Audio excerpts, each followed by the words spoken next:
Threads finally lets you delete your account separately from Instagram. You can now delete your Threads account separately from Instagram. Meta is rolling out a way for you to delete your Threads profile without having to delete your Instagram account, too.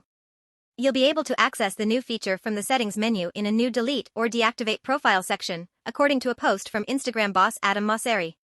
I don't have the feature yet myself, but I suspect Meta will make it available to everyone soon enough. This new ability to delete just your Threads profile addresses an early complaint with the app, which currently requires that you sign up with an Instagram account.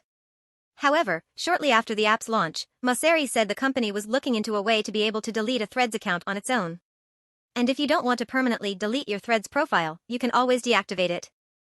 Mosseri also shared that the platform is rolling out a way to opt out of having your Threads posts featured on Facebook and Instagram.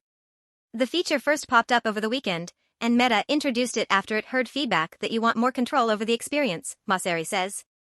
Meta CEO Mark Zuckerberg said last month that Threads has almost 100 million monthly users.